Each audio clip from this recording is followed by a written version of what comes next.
Welcome to everybody. My name is Giuseppe Joan-Mas, and I will chair the Laffont Lecture of the 2021 European meetings of the Econometric Society. It's an honor and a great pleasure for me to introduce Gianluca Violante, who will deliver this year's lecture. Gianluca doesn't need much of an introduction. He's one of the best known and most influential macroeconomists today. Gianluca got his PhD at UPenn in 1997, is currently professor of economics at Princeton, and has worked also before at NYU and at UCL. Indeed, I first met Gianluca at UCL. He was studying my PhD the same year he arrived fresh from the job market. Of those years, I can say that Gianluca was an incredible lecturer with an enormous fan base, even among non-academic master students. He didn't spend much time at UCL, only 5 years, I think, but he was able to build something special over that time. He created a small group of motivated macro students that he supervised and went on to have nice research careers afterwards. Gianluca's research has touched on many different topics. He's best known for his contributions to macro labor literature and heterogeneous agents economics. He has addressed questions like the role of technical progress on wage inequality, the effect of idiosyncratic shocks on consumption, savings, and welfare, the role of such frictions on inequality, or the optimal design of taxes and employment benefits. More recently, however, he has switched his focus to research on the interaction of aggregate uncertainty, aggregate fluctuations, and inequality, which brings us to today's topic, the topic of today's lecture, about heterogeneity in marginal propensities to consume. I would say that his 2014 econometric paper with Greg Kaplan, a model of the consumption response to fiscal stimulus payment, is one of the most influential papers in recent macro. I had been myself frustrated by the lack of action of inequality on aggregate dynamics, and I think a big chunk of the profession shared the same view. We're able to build and solve interesting and complicated models of inequality, but in the end, aggregate dynamics of those models would be similar to models with a representative agent. In these economies, most of the forward-looking smart households would be able to accumulate wealth in advance in a way that would render them well insulated against shocks. The insight of Gianluca and Greg was to split open this wealth accumulation process to distinguish between two types of assets. On one hand, high return assets that were very illiquid. And you can think here of housing, pension and retirement accounts, or private businesses. And on the other hand, assets that were liquid but would pay little return. This would generate in equilibrium a mass of households that would be wealthy, but would not have immediate access to their wealth. So these households would behave as hand-to-mouth agents as long as shocks they face were not large enough. On average, the model would generate then marginal propensity to consume that would be larger than standard models. The final touch of the paper was to use the model to interpret structurally the existing reduced form estimates of the marginal propensity to consume out of the 2001 tax rebates in the US. I believe Gianluca will expand on all this on today's lecture, so I will stop my introduction here. We will give now Gianluca 60 minutes to deliver his lecture. We pray you keep your questions for the Q&A session that comes before, where you're all invited to contribute to the discussion. Gianluca, the floor is yours. Thank you, Joseph. Thank you very much for the super generous introduction.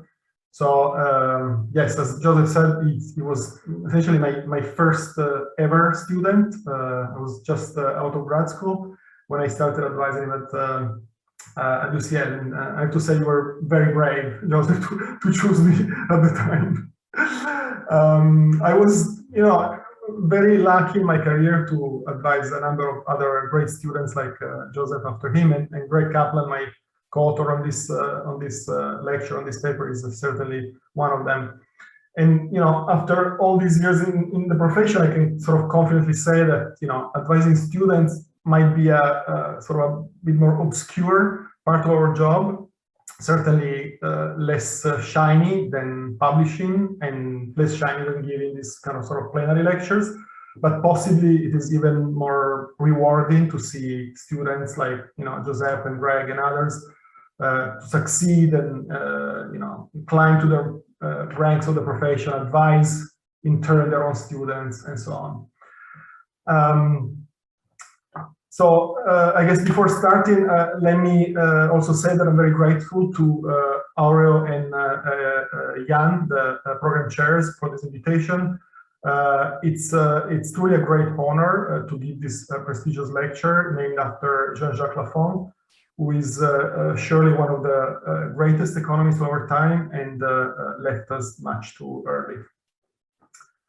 Okay, on this note, let me start.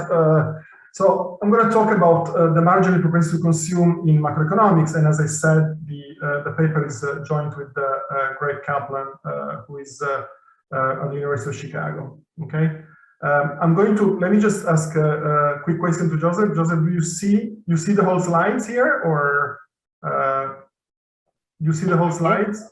Yes, yes. You Complete do. slide, yeah. Okay. Okay. Perfect. All right. Very good. So let me begin by a sort of what is the most common, I think, definition of the marginal propensity to consume. So the marginal propensity to consume, you can define it as how much a household spends within a given period out of a small one-time unanticipated windfall of income. Okay. So there are a couple of things that we need to define here to make this definition operational. The first one is the period length, and I'm going to go with the quarter, which is a commonly used time period in macroeconomics. And also I need to specify the amount, and I'm going to choose $500 because it's sort of the size of the stimulus payment. Actually, this is what Joseph was talking about. For which we have arguably the best evidence. Okay, but I'll come back on this point about the $500 versus other sizes. Okay, let me just make a few notes. First one is that this is the marginal propensity to consume out of a transitory shock. Okay, and we know since Friedman, 57, how important in consumption saving theory to distinguish between transitory and permanent shocks. Okay, but this is going to be the MPC out of a transitory shock. It is the contemporaneous MPC. You know, there are other interesting MPC to study, like the MPC out of the news of a sum of income you receive in the future, or the delayed MPC. Again, I'll come back on this issue of intertemporal MPCs later in the talk. Also, spending here is going to be intended to be spending on non-durable and services. So we're going to exclude durables because durables are a form of saving, essentially. Okay, so that's kind of what we're talking about. That's kind of our definition. All right, so what do we do in this paper and why? So we're going to calibrate and solve many commonly used macroeconomic models. Okay. I mean, some of you will remember this old paper by Xavier Salé-Martin on growth empirics, which was called "I Just Ran 2 Million Regressions." We can summarize this paper as, you know, we just solved like 2 million heterogeneous agent models, pretty much. I'm just going to show you like a very small subset of those, but that's kind of what we're doing. So we want to sort of solve these models and quantify the aggregate MPC implied by the model. And in particular, we want to try to analyze its determinants. We want to try to understand, you know, if a model has a high MPC, why it has a high MPC. If a model has a small MPC, what are the reasons behind this behavior? And why is this an interesting question? Well, first of all, because I will argue there is a tension between the data and the models. It's an important tension to be resolved. The second is that because there is some disagreement, and I would say some confusion as well among economists with respect to, you know, which model generates a high MPC, which model generates a low MPC. And, you know, we want to sort of clear up some of these misunderstandings. Also, the MPC is really a central concept in modern heterogeneous agent macro. And I will try to explain that in a few slides. So overall, you know, we do need macroeconomic models that can reproduce the data on MPC. First of all, because it doesn't seem to be trivial, and second, because it's so important for modern macro to have models that reproduce the MPC. Okay, so I'm going to talk about now this tension between data and models, and then why this is an important concept in heterogeneous agent macro. All right, so I'm going to give you, first of all, a very quick helicopter tour of the empirical evidence of the MPC. If you want to know more, there is a very nice survey by Yapeli and Pistaferi in the annual review of economics. So there are essentially three separate strands of empirical evidence on the size of the marginal propensity to consume. The first set of papers uses quasi-experimental evidence on the marginal propensity to consume. So the best known papers, I should say, are the papers by Jonathan Parker and co-authors that study what is the MPC out of fiscal stimulus payments or economic impact payments. There are other examples also of quasi-experiments.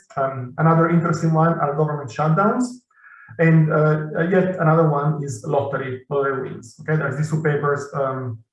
These two papers on Norway and this one recent paper on the US that study the MPC out of lottery wins. The second approach is that of designing surveys and sort of put households in hypothetical situations. Okay, so asking households, individuals, if you were to receive a windfall of $500, how much would you spend on it? And here are some of the sort of the best papers in this literature. So this is sort of a self-reported marginal propensity to consume.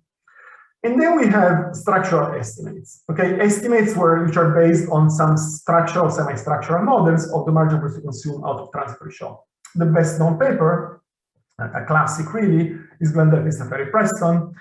Now this paper actually finds an MPC out of transitory shock which is quite smaller than the rest of the literature.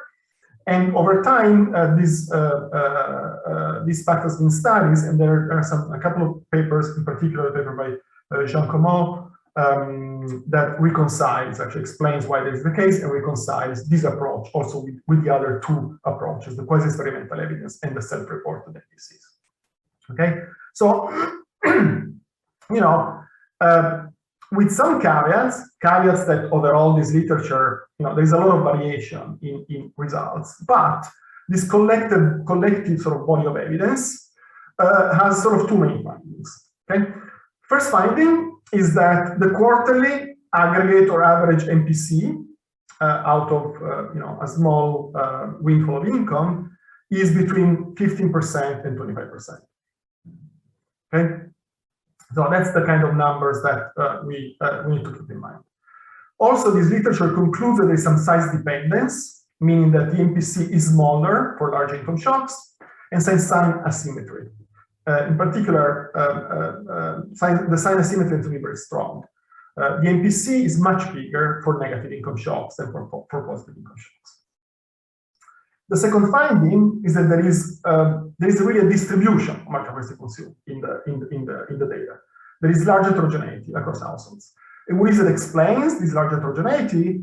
Well, liquid wealth is actually a pretty powerful explanatory variable when you have enough data and good enough data to measure jointly expenditures and liquid wealth. Okay, in particular, the MPC is declining in liquid wealth. But also fixed individual characteristics tend to be important. So when you have panel data, you find that there are some households that they always spend a lot, and some households that always spend less. All right, so overall, as I said, these are this is sort of my summary of this body of work. There is much work to be done, much research to be done here, and I would say that this administrative data from financial institutions with information on spending and transactions are really the future, I think. So I'm thinking about the JP Morgan Chase data for the US or the affinity data that are part of the Opportunity Insight project, also for the US. Okay, those kind of data are really, I think, the future to study these questions empirically. Okay, so that's about it in terms of the data.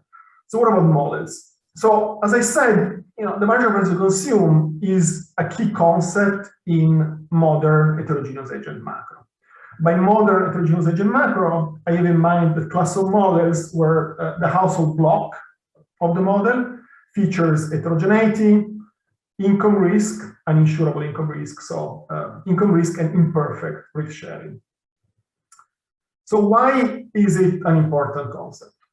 Well, the first reason is that the MPC out of a transitory shock clearly indicates the degree of consumption insurance in the economy or lack thereof.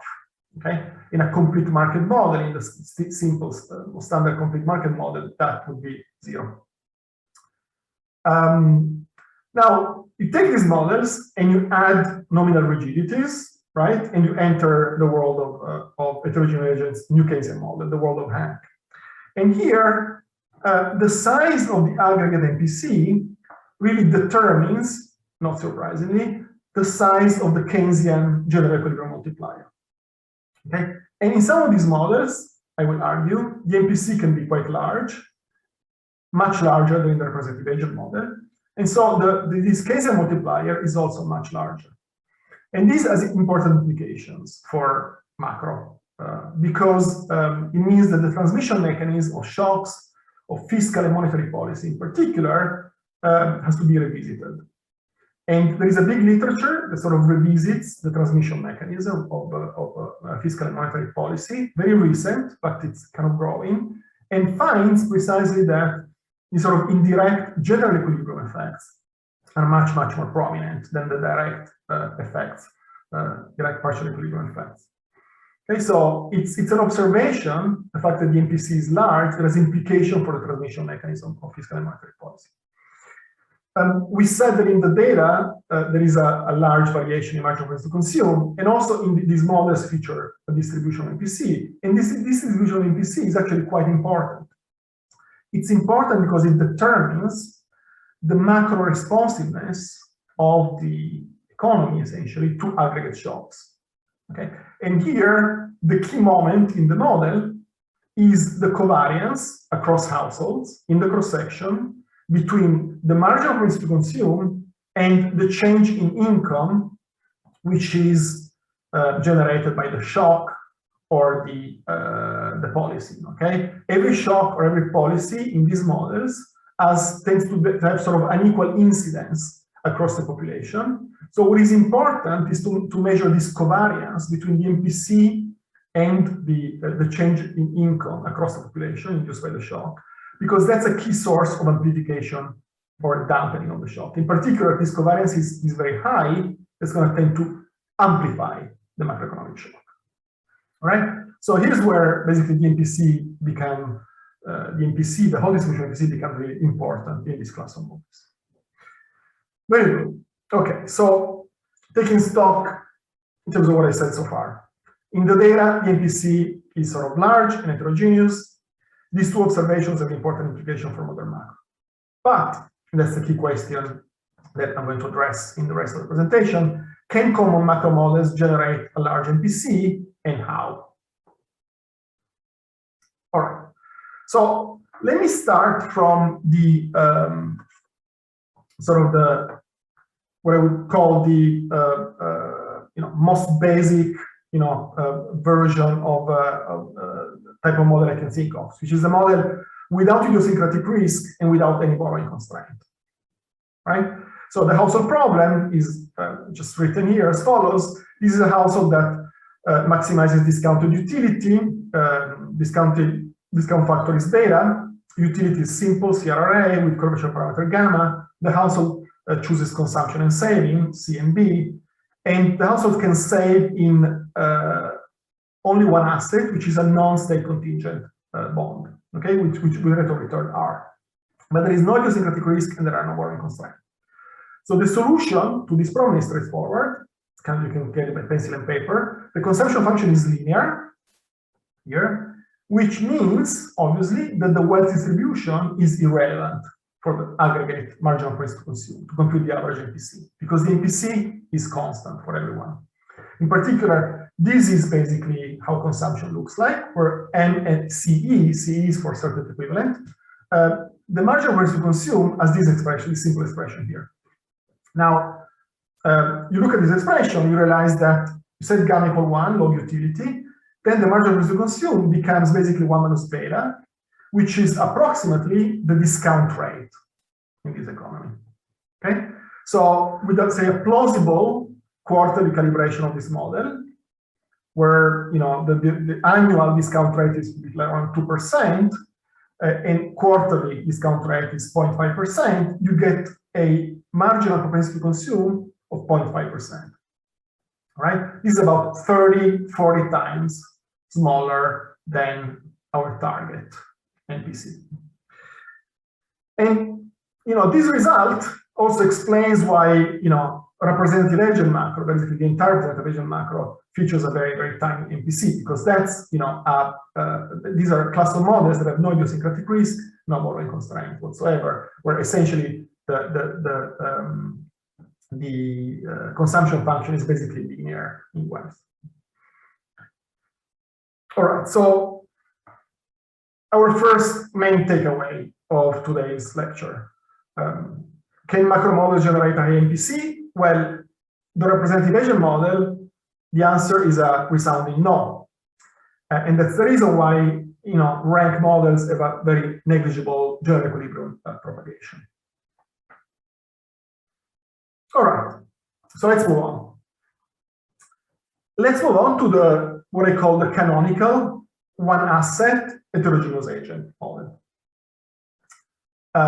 So here, the key sort of element of the economy becomes what is called in the literature, Sargent, Newquist and Sargent in their textbook called the income fluctuation problem. This is basically the same problem as before, with two differences. The first difference is that there is an expectation here, and there is an expectation because we have idiosyncratic income risk, uninsurable income risk. This YT is stochastic. It follows some stochastic process, okay? But it's uninsurable, meaning that there are no state contingent assets in this economy. There is still the same one period non-state contingent asset with rate of return R, but now we're adding a no borrowing constraint. All right, it's really not important for the MPC, and I can, if you're not convinced, we can talk about this later, that this is a zero. It can be like a hard minus something, but that doesn't really matter too much for the MPC. Okay, so that's kind of the problem. Now you take a continuum of these agents. Okay, you assume that beta R is less than 1. Okay, so that you have a compact asset space, and you can compute a stationary distribution. Stationary distribution, I'm going to call it mu, is a distribution over the two state variables of this economy when you write it in recursive form, which are assets B and income Y. All right, so let's take this economy and let's parameterize the economy. I'm going to again choose sort of a quarterly model. So the period is 1 quarter. I'm going to assume log utility. Okay, I'll come back on this point later, GAN equal 1. And I will assume a very standard process for income dynamics, one that has been used in this macro literature for decades. The sum of a persistent plus transitory component that we estimate from the PSA. Also, I'm going to sort of work in partial equilibrium because we want to control the interest rate in our experiments. This is okay, it doesn't really matter. Again, it doesn't matter. It's useful to be able to sort of control the interest rate and treat it as a parameter. And I will, and this is very important, I will set beta, the discount factor, to match the aggregate wealth to income ratio of 4.1. This is an annual ratio, so the ratio of wealth to annual income, around 4, from the survey of consumer finances. Okay, and in all the economies that I'm going to solve, unless I specify otherwise, I'm going to set discount factor so that it matches this aggregate wealth to income ratio. Okay, so sort of kind of every economy is consistent with this very important moment of the data. Great. Okay, so that's kind of the economy that we're laying out. Now, let me define what is formally the individual MPC and the aggregate MPC in this economy. So the individual MPC for a household with state B and Y is defined as follows. Basically, we're comparing the spending of an individual that receives these extra X units of income to the spending of an individual who doesn't receive them. right? So when x is very small, this becomes the partial derivative of the consumption policy function with respect to wealth. So that's individual MPC. How do we go from the individual MPC to the aggregate MPC? Well, you take the MPC function, you integrate it under the stationary distribution, and you get the aggregate MPC, M bar. And you can see from this expression here that there are two key determinants of the aggregate MPC. Okay, and I'll come back, over and over on this point.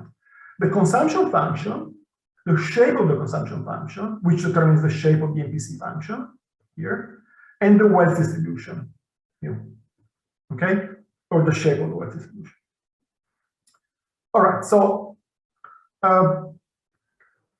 in light of this observation, we can now better understand what determines the aggregate MPC in the canonical one-asset model. First of all, the shape of the consumption function, okay, and why this differs from the kind of representative agent model or the certainty equivalence model. The first is the shape of the consumption function, and as explained very clearly by Chris Carroll in a number of papers, in particular this one, which is the Journal of Economic Perspective 2001, that I really encourage you to read if you don't know, because it's a brilliant, super clear paper.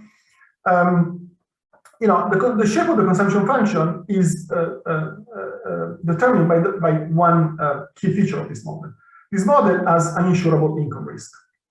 An insurable income risk leads to a precautionary saving motive. Okay? Precautionary saving motive is basically, saving for the rainy day, if you allow me. The precautionary saving motive is due to two forces in this class of models. The first one is a feature of preferences, prudence, okay? Positive third derivative. The second one is precisely the borrowing constraints. The fact that there are potentially binding borrowing constraints in this economy, and households want to sort of avoid hitting the borrowing constraint, so they save a little bit more in order to stay far away from the borrowing constraint. Now, the strength of the precautionary saving motive is decreasing in wealth in this class of models. That's very intuitive, right? I mean, if you have a lot of wealth, you're very far from the borrowing constraint, then you're not really worried about saving a little bit extra in order to stay even further from the borrowing constraint. But if you are very close to the constraint, then you really don't want to hit it, because hitting the borrowing constraint means basically that your consumption is at mercy of income fluctuations and with potentially large welfare losses. And so for low levels of wealth, the precautionary saving is strong. For high levels of wealth, is small. And this implies that the consumption function is concave. Okay, the consumption function is clearly increasing in wealth, but it's also concave in wealth precisely because of the precautionary saving motive that is decreasing in wealth, which means that the MPC is decreasing in wealth. So in these models, you have high marginal price to consume near zero or near the borrowing constraint, and then the marginal price to consume tends to fall and asymptotes to the certainty equivalent case, the expression that I showed you earlier. All right. Now, also the shape of wealth distribution matters to determine the aggregate MPC. Clearly, the bigger the mass at the bottom, where the consumption function is concave and the MPC is high, the larger is going to be the aggregate MPC. In particular, what matters in these models is how many hand-to-mouth households you have. Hand-to-mouth households are really the constraint, how the households at zero, pretty much, with an MPC essentially equal to 1.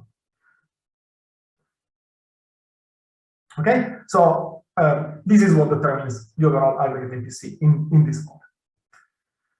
Okay, good. So we're ready to study this model and to compare it with the certainty equivalent model. So you calibrate the model, you parameterize it the way I just explained, and you get a marginal price to consume of 4.6%. Now, 4.6% is 10 times bigger than the certain equivalent. So, that's a big success in some ways, but we're still pretty far from our target MPC of 15, 20, 25%. So let's try to understand a bit more about what is that gives this 4.6%. So here I'm reporting the results of the decomposition. You can do a decomposition within the model where you split basically the gap between the two models here, the 4.6% minus 0.5%, 4.1, among the role of prudence, the borrowing constraint, and the presence of hand-to-mouth. Okay, so these two basically they sum up to the role of the consumption function, and these, if you like, the role of the distribution. So what you see is that actually the main reason why this model has a high marginal to consume is the presence of the borrowing constraint, the presence of these occasionally binding borrowing constraints that induce this sort of precautionary saving motive. Okay, good. So in this plot, in this graph, I'm plotting the MPC function, which is the black line here, together with the wealth distribution. Okay, the sum of all these bars is 1. So I'm showing you like how the distribution of wealth looks like in this model, with this brown area being sort of the number of hand-to-mouth households in this economy. So basically, what you see is that the MPC function converges very, very quickly towards the certain equivalent MPC. Okay, so at levels of wealth around already like 0.4, 0.5 is basically already very, very small. Let me just note something. 1 here, remember, is basically wealth equal to average income. Average income in this economy is around $70,000. Okay, so what you see here is that there actually most of the households are in a range where the MPC is basically flat and very, very low. Okay, that's why you get a relatively low MPC.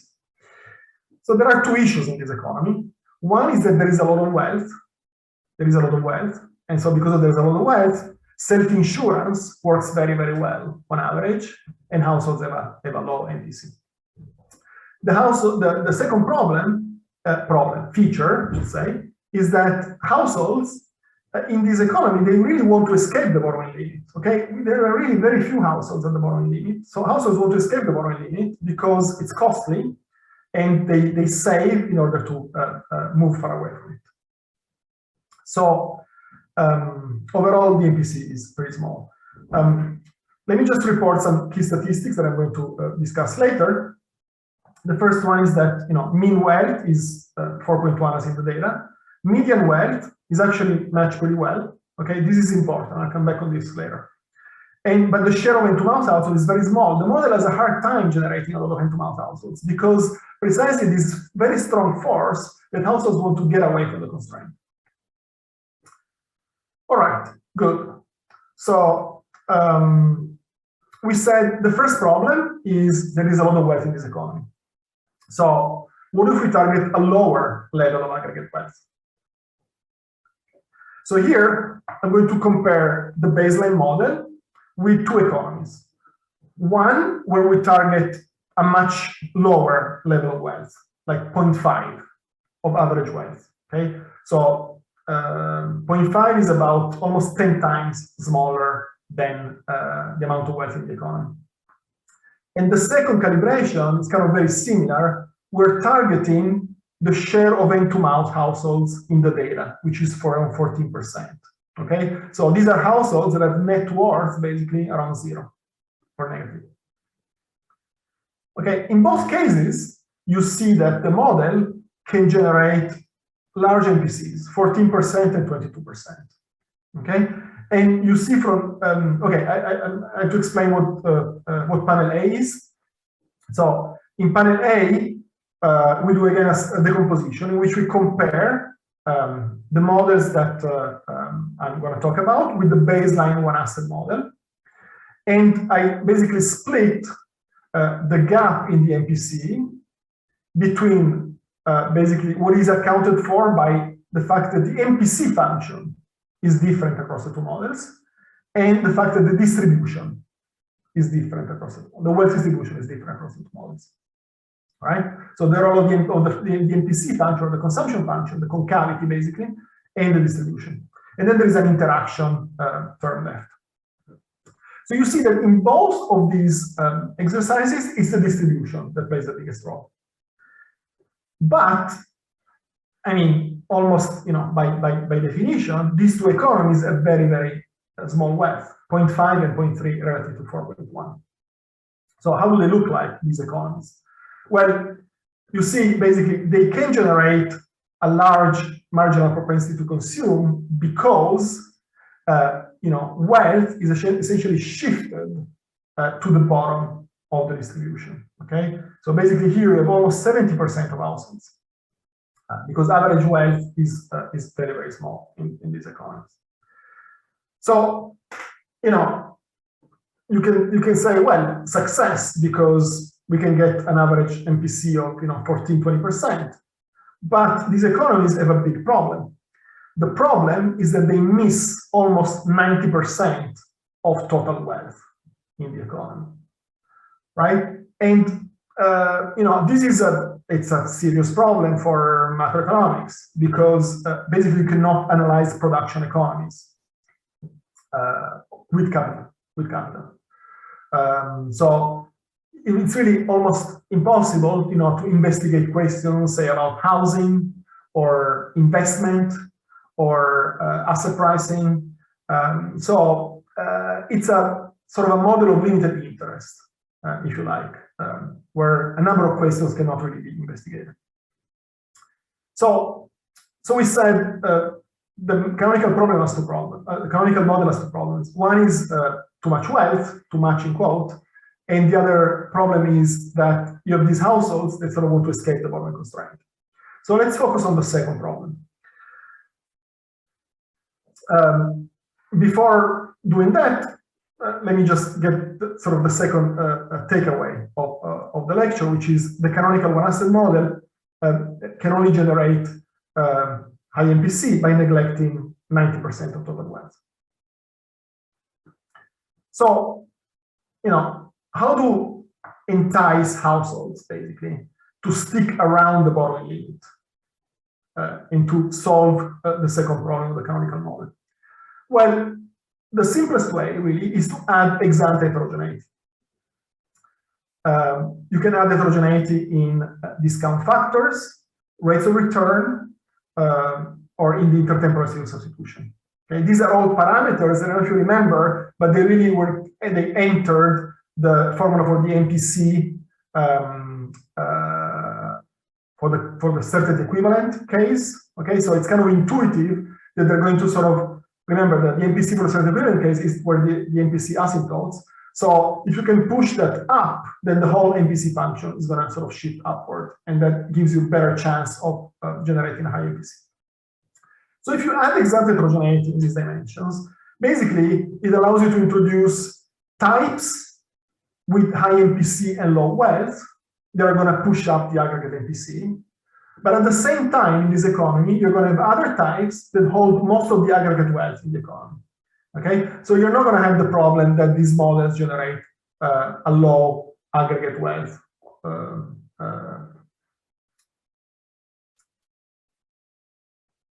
All right. So, you know, in some way, one way to put it is you need to sort of two stones to kill two birds. Okay, one stone is not enough. So you need basically, you know, a type that that sort of hangs around near the bottom constraint as high MPC, and a type that holds a lot of the wealth. So let me start by an economy with heterogeneous discount factors. Okay, so I'm going to write down this economy that has a symmetric unimodal beta distribution with these values essentially. Okay, so what I do is I choose this value, central value again, to match the total weight in the economy. So the economy has always weight of 4.1. Now, this economy can generate a high MPC, as you can see. Okay, 18.6% of quarterly MPC. This is, right in the range of the data. There is a big gap with the baseline, 14%, and you can see again that this gap is mostly due to the different wealth distribution relative to the canonical model. But, okay, I said that mean wealth is matched. Notice the share of hand to mouth is also much better relative to the one in the one asset model. So 14% is basically the data, but this model has another problem. The problem is that median wealth, which sort of in the data is around, as I told you earlier, around 1.6, and in the canonical model is 1.3. Median wealth now is 0.2. Okay, so let me explain this point. So this is the basically it's the wealth distribution in this model with the MPC of the low beta type, which is this one, the impatient type, and the patient type are here. So what you see is that mechanically, the way this model can generate a large MPC is because these impatient types have a high MPC, and they have a high MPC everywhere, okay, even here, right, because they're impatient. So they always consume a lot. And they're amassed at the bottom. So overall, if you sort of integrate these values of the MPC times the share of the impatient types, that can push the MPC high. But the model has this feature that we call the impoverished middle. Essentially, the median household in this economy is way too poor compared to the data, right? So, see, the median household is basically in this first bar of the histogram. It should be here. It should be around, like 1.5, 1.6. So instead of having basically $100,000, it has sort of, $10,000. Okay, that's where the model fails. And why is this failure important? Because in this model, there are completely wrong distributional effects of shocks and policies to asset portfolios. Okay, think about this model and think about basically shocks that induce kind of capital gains or changes in rates of return on assets and so on. Then, in this model, you get completely the wrong distributional effects from these forces, because the median household, instead of having $100,000, is basically $10,000. So we call this problem the impoverished middle, and this problem arises also for other types of heterogeneity. Let me talk briefly about the heterogeneous IES case, right? So instead of introducing heterogeneity in discount factors, now let's generalize preferences. We go from CRA to ex-ante, which allows us to control separately CRA and IES. And the first conclusion, which I'm just going to state very briefly, is that heterogeneous risk aversion has basically no impact on the aggregate MPC. Okay. Heterogeneous risk aversion is really interesting and important. For example, a nice paper by my colleague Moritz Lengel and Rohan Kekre to understand the effect of asset prices in these sort of Hank economies. But it really has no impact whatsoever on the distribution of MPCs. What matters is the distribution of the intertemporal series of substitutions instead. You can see this from ex-ante when you split risk aversion on IES. Okay, so now let's look at an economy that has an IES distribution like this. Okay, so a central point of 1, then some very, very elastic people, IES of 20, and some very, very inelastic people. This economy has very similar properties to the heterogeneous data that I just showed you. A high MPC, and unfortunately, also this economy has a very, very small amount of median wealth. Okay, so, you know, the plot for the MPC functions and the wealth distribution looks, again, very similar. So you have these high IES people, very elastic people with high MPC, which are masked at the bottom. They actually have high MPC throughout the distribution. But you know, what's happening basically is that the high IES people are pushed towards the bottom of the wealth distribution, and they overall, on average, hold very, very small amounts of wealth because they just don't want to save, they just want to consume right away, which leads again to this impoverished middle problem. The median household is way too poor compared to the data. All right, and this takes us to the main takeaway number 3, which is that models with this moderate, I call it ex-ante heterogeneity, they feature this problem. But you may ask, is there really no form of heterogeneity, ex-ante heterogeneity whatsoever that works? Well, clearly the answer is no. There is some that works. And let me, you know, very intuitively give you one case that works. You know, you really need to go towards, to kill basically this impoverished middle problem, you need to go to an extreme form of preference heterogeneity. Basically, you need to go to so-called spender-saver models. Okay? So write down a model where you have 14% of households, which are the hand-to-mouth households in the data, in terms of net worth, which are very impatient, say a very low beta close to 0. And the rest, 85%, 86%, they have a discount factor that is calibrated, as usual, to match the aggregate wealth-to-income ratio in the economy, around 4.1. Okay? Now, this spender-saver model gives you a pretty high MPC. 16–17%. Why? Well, because you have this 14%, basically where MPC essentially 1, that already you know, pushes the average MPC to 14%. And then you have the rest, 85% that have a kind of a low MPC, and you get to about 70%. Now, this model has the right amount of wealth and has the right amount of median wealth as well. That's not surprising here, right? Because really, you have these 86% of households that behave like in the canonical model. And the canonical, it's a lot of households. The canonical model essentially was giving you the right median wealth. Okay? So you have the right MPC, the right median wealth, you know, and that's kind of how the distribution looks like. You see that the distribution looks actually quite similar to the one asset model. Now, you may say again, well, that's great news. That's kind of success. We don't have this impoverished middle problem. We have a high MPC. So what's wrong with this model?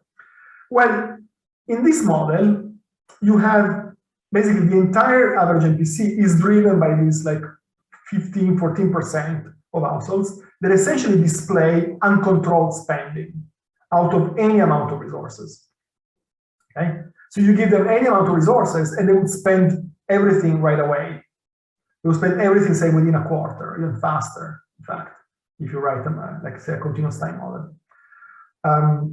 So the question is it a useful model to analyze, for example, fiscal and monetary policy?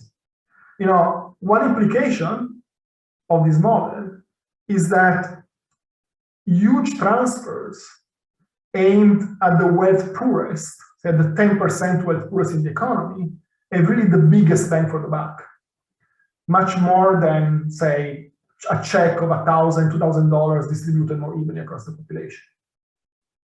You know, do we believe that when you start scaling up the transfer so much, households behave so myopically in a way, spending everything so quickly. You know, kind of, I leave you with sort of this question. So the spender-saver model has this, what I think is a problem, a shortcoming, that you have these few hand-to-mouth households with really sort of uncontrolled spending. Okay, so where do we go from here? So what we want is a version of the heterogeneization model with a large MPC and aggregate wealth as in the data, no impoverished median household, and hand-to-mouth households with plausible consumption saving behavior. So we start from the following observation, that not all household wealth in the economy is immediately available for consumption moving. And in fact, it's useful to distinguish liquid from illiquid assets in household portfolios. And this is in line with the evidence that the MPC declines in liquid wealth. Okay, so we write down a model with two assets. Continual households that face uninsurable idiosyncratic income shocks, they choose consumption, saving, and portfolio allocation. Portfolio allocation between two assets, what we call a liquid asset and an illiquid asset, with a rate of return gap between the two assets. Clearly, the higher rate of return on the liquid asset compensates for the illiquidity. And I want you to think of the liquid asset as basically cash, deposits, bank account, and also directly held mutual funds, stocks and bonds, net of unsecured credit. And illiquid illiquid wealth, as Giuseppe was mentioning earlier, housing equity, retirement account, private equity, and keeping in mind that this is essentially 85% of net worth, is the bulk of net worth in the economy. Then we're going to have a fixed transaction cost to move funds into and out of the liquid account. And in this version of the model, but this is not essential, we're adding a rebalancing opportunity that follows a Poisson process. And also we assume a no short sale constraints on both assets. So you cannot go short on the liquid and the illiquid asset. All right, so in this economy, the wealthy hand-to-mouth households emerge endogenously. So there are three types of households that populate the model. The unconstrained, the poor hand-to-mouth households, which are the ones that basically hold zero net worth, which are about 14%, the one I was talking about earlier. But then you have this additional type, the wealthy hand-to-mouth, that have approximately zero liquid wealth, okay, but can have like substantial holdings of illiquid wealth. And those are about 25% in the US economy. So you may wonder, why the wealthy hand-to-mouth? Why holding zero liquidity and some illiquid wealth at the same time? Well, turns out that there is a trade-off in holding illiquid wealth between the higher return on the asset and the illiquidity, precisely. There is basically a trade-off between the long-run gain that stems from the higher level of consumption that the higher rate of return guarantees, and the short-run cost, which is basically the fact that because most of your wealth is tied up in an illiquid asset, you have worse consumption smoothing opportunities. So it's a trade-off between these two forces.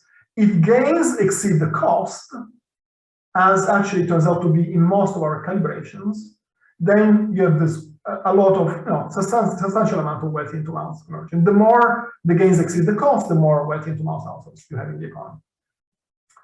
All right, so now take this model and run with it. So we're going to solve it in continuous time. I'm going to set a couple of parameters exogenously. I'm going to set the liquid rate basically to a zero nominal, so minus 2% real. And I'm going to assume a rebalancing rate of 4, which means basically every quarter, on average, households have the opportunity to rebalance.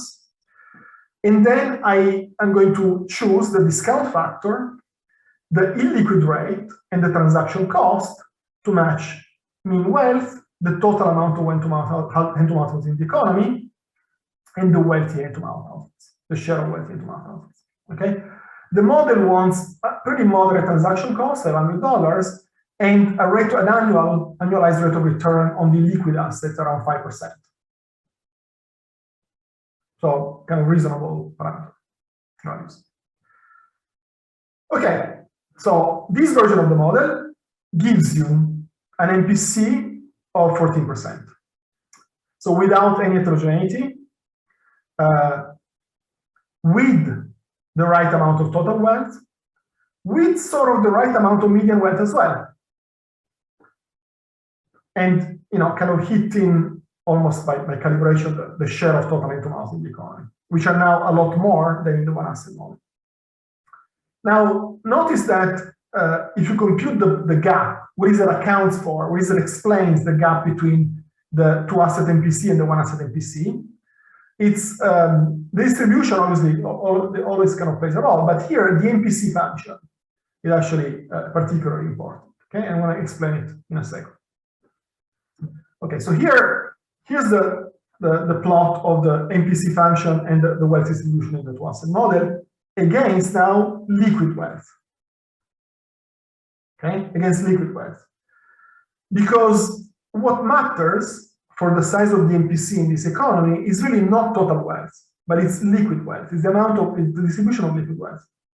So in this economy, there are two things that are important. The first is that you have this wealthy hand-to-mouth. Okay, so over 1/3 of households, a very high MPC, which is sort of this brown group right here, which is really all concentrated here around 0. Okay, with an MPC essentially of 1. But also, there are a lot of households here with relatively small amount of liquid wealth. I mean, in the data, median liquid wealth is $4,000. And for example, 2/3 of households have less than $10,000 of liquid wealth. Okay? So liquid wealth is low, and that kind of pushes up the MPCs because most of the households are around here. But they're around here in terms of liquid wealth. In terms of total wealth, this is actually illiquid wealth, which is almost total wealth. The distribution is, kind of in line with the data.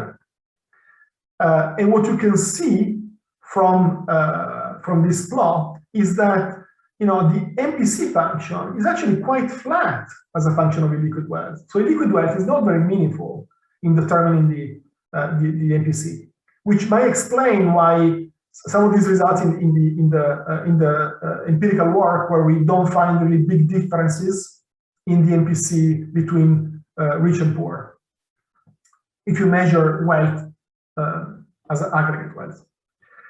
What is interesting, I think, is that you see that the MPC remains high also for households with sizable illiquid wealth. Why? Well, first of all, because you have hand-to-mouth households everywhere. And second, because even those households who are not hand-to-mouth, they actually hold relatively small liquid wealth. And so they're always on the concave, relatively concave region of the consumption function with respect to liquid wealth. Okay, that's it. So that's kind of one kind of big result of the two-asset model. So in my remaining like 3-4 minutes, let me talk about some other features of this model. In this model, you can compute the MPC out of illiquid income as well. So consider our windfall of $500 into the illiquid account. Okay, so I want you to think of this as a small capital gain, say on housing wealth, or on private equity, or on stocks held in your retirement account. Now, the model yields an aggregate quarterly MPC of less than 2% on illiquid wealth. So there's a big difference between the MPC out of illiquid wealth and out of liquid wealth in this model, as it should be. This 2% is really comparable, right, to estimates of MPC, empirical estimates of MPC out of, say, of housing equity, for example. That's kind of the counterpart in the data. And here are like two estimates from two well-known paper, 2% and 1.5%. This is the Mira and Sufi on the Great Recession quarterly. Okay, so the model is sort of pretty much on target in terms of the MPC out of the concept of illiquid wealth in the economy, which is also a plus. Okay, so overall, the two-asset model is more successful without basically featuring any of these three shortcomings, because it has all the wealth, It doesn't have this impoverished middle problem, and it doesn't have hand-to-mouth with uncontrolled spending. So let me talk about a couple of other things, a couple of the features of the two-asset model relative to one-asset model I think are interesting. One is what Auclair and co-authors call the intertemporal MPCs. So in dynamic macro models, it's really the entire time profile of the marginal to consume that matters for the response of the macroeconomy to shocks or to policies, right? We talked about the contemporaneous MPC only, but you know, in this economy, these macroeconomies in general equilibrium, when a shock hits, you know, you're interested in the anticipated response if there are some news about the shock beforehand, and in the whole impulse response function. Here, what I'm plotting the one asset, the entire path of MPCs, basically intertemporal MPCs, in the one asset model, in the spender-saver model, which is the red line, and in the two asset model, which is the yellow line. So compare first the spender-saver with the blue line, the one asset model. Okay, the spender-saver has this intuitively, this very sharp cusp-shaped intertemporal MPCs.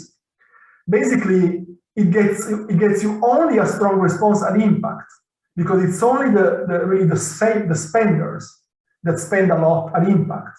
But then there's really no propagation whatsoever.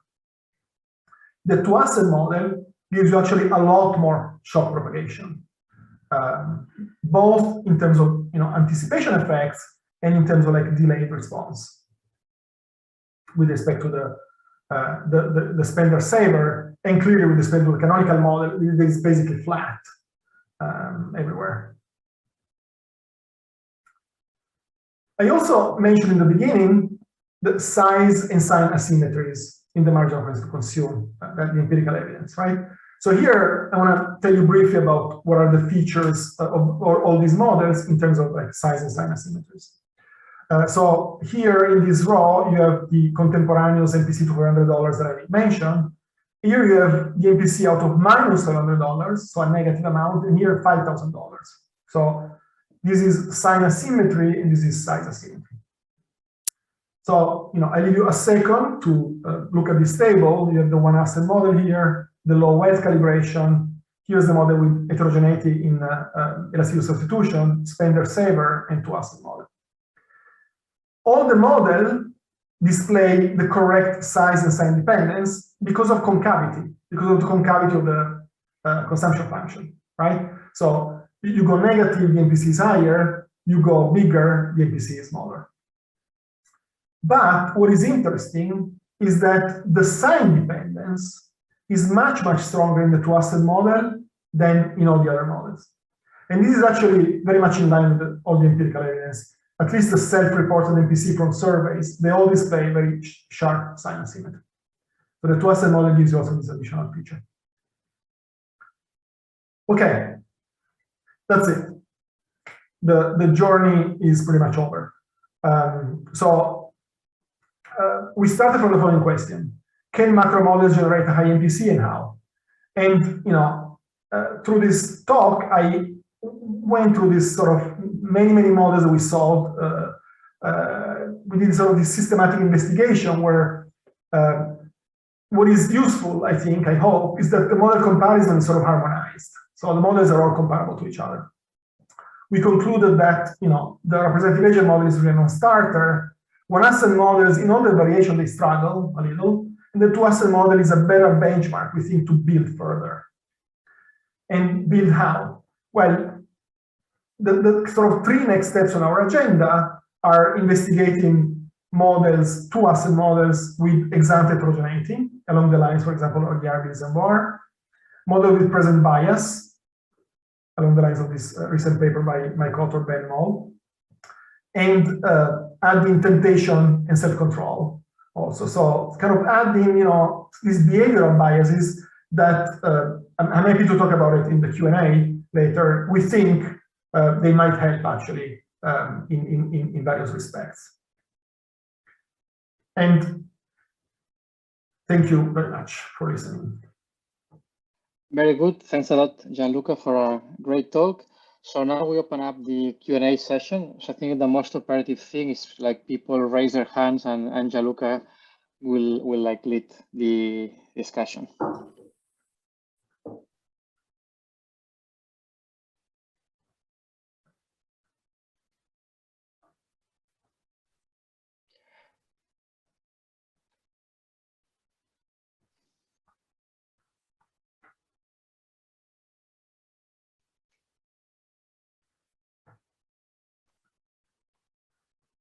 Gianluca, it's your choice to. My choice to what? Sorry, I don't see the Q&A. Oh, I'm supposed to see the Q&A? No, in the participants list, you'll see the raised hands, and you can. Oh, sorry. You can give. Okay. Yes, yeah. Well, I see you. I see you. That's all. That's all I'm seeing at the moment. Just a short question. Among the model failures you're documenting, or the benchmark model you're using, it's very clearly absent the life cycle model. So number of people with zero wealth varies a lot by age, both in the models and in the data, and I suppose there's response of consumption to shocks also. What do you have to say about the MPCs, the of MPCs with life cycle models? Okay, so one thing that I should have mentioned is I forgot when I described the model. We don't have a proper age as a state variable in the model, but we have kind of a Blanchard-Yari, kind of a perpetual youth model. So there is an infinite horizon, but there is a death rate, so that we sort of keep the average death, sorry, the average lifespan of the households around, forgot exactly, I think it's about 50 years. Okay, so there is, in that sense, a limit, you know, on average to how much basically you can sort of accumulate wealth, for example. But we don't have, you're right, we don't have the life cycle dimension. So, well, you know, from what I remember about the life cycle models that I saw about one asset and two asset, I mean, in these models you do get basically what you would expect, that there is a bit of a sort of a time horizon effect, where as you age and you get older, you get close to the your capital T, so to speak, the marginal to consume increases because your horizon is shorter. Whether this effect is as strong as in the data, that I don't know.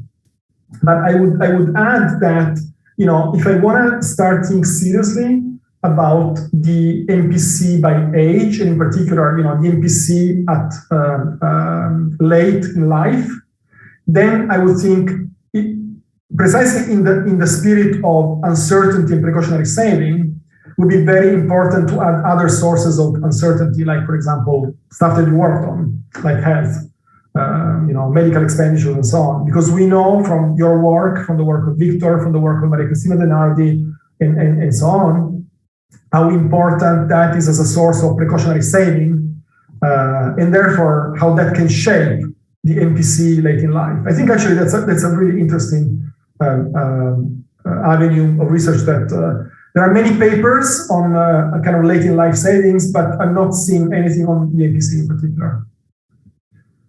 I think Aura wanted to ask a question.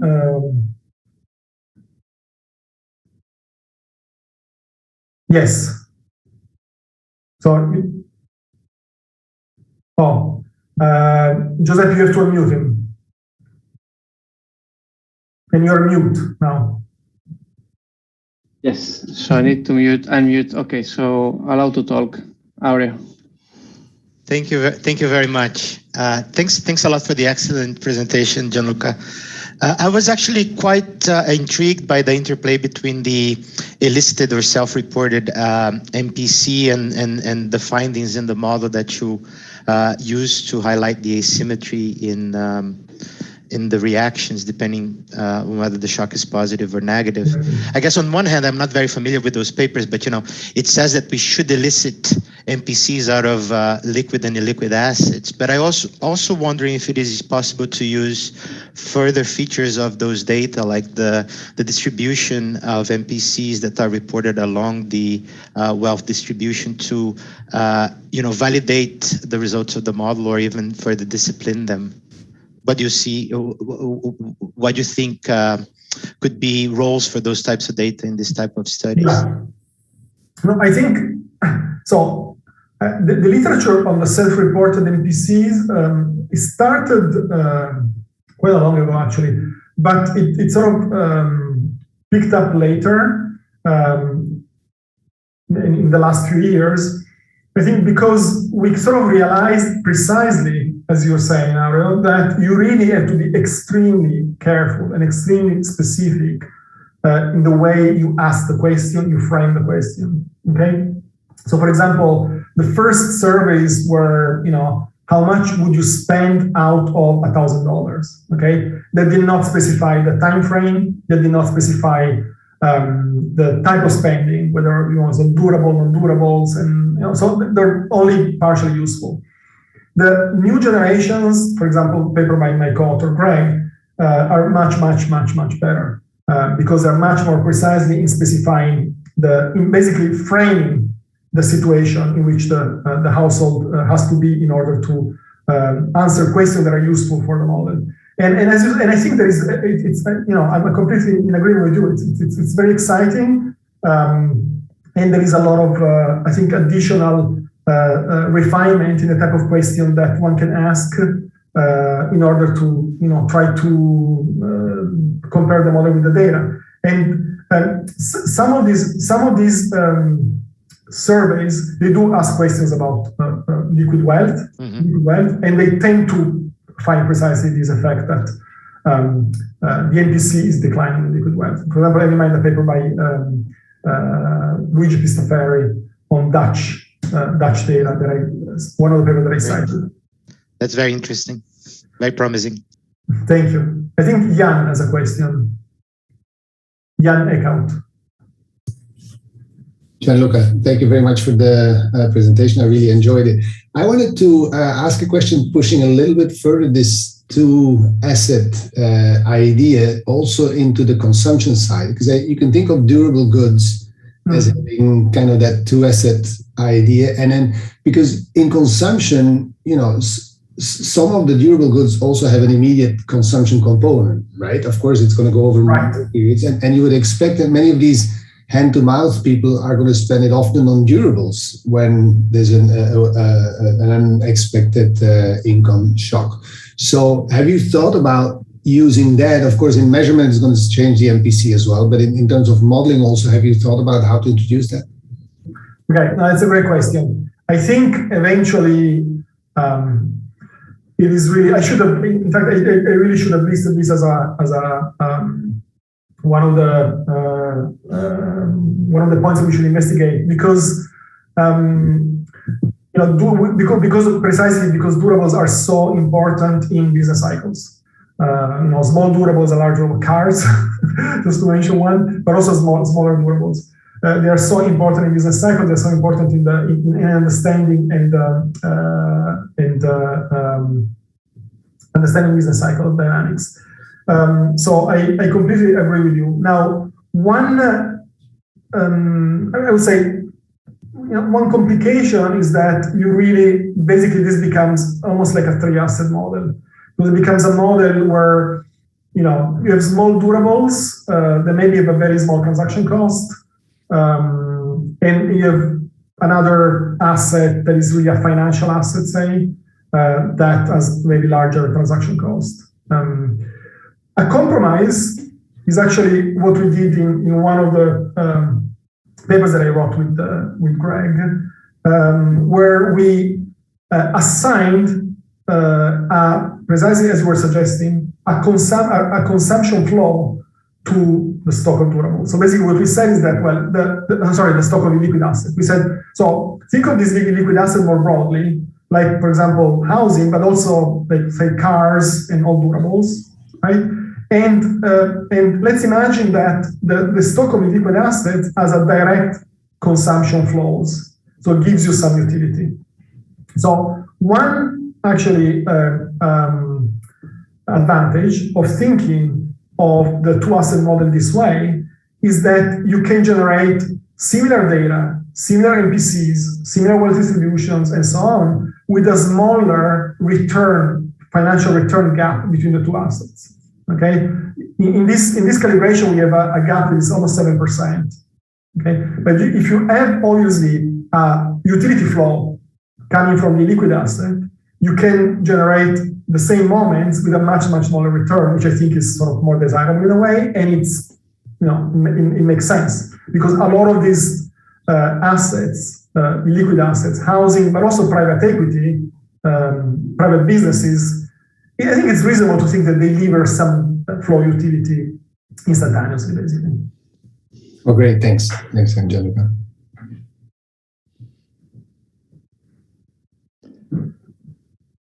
Okay, we have two more questions. So Martina Kingberg.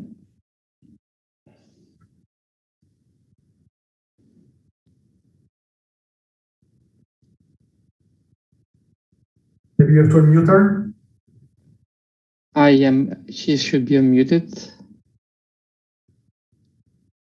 I think she's ready to talk. See what's going on here. Martin, I think you mute yourself, and he is telling me that you should ask to unmute.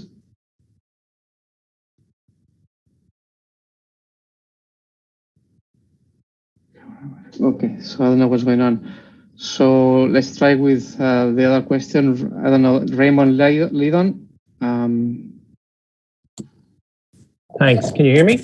Yes. Very well. Hi, Gianluca. That was really good. I learned a lot. I wonder, does your work and some of the work you cited have much to say about how we think about spending from, call it pandemic savings or involuntary savings or forced savings? So I work in a central bank. It's a question I get asked every week by the forecasters. My view of that saving is it's probably liquid, but it's accrued to very wealthy households in the main, or wealthier and also higher income.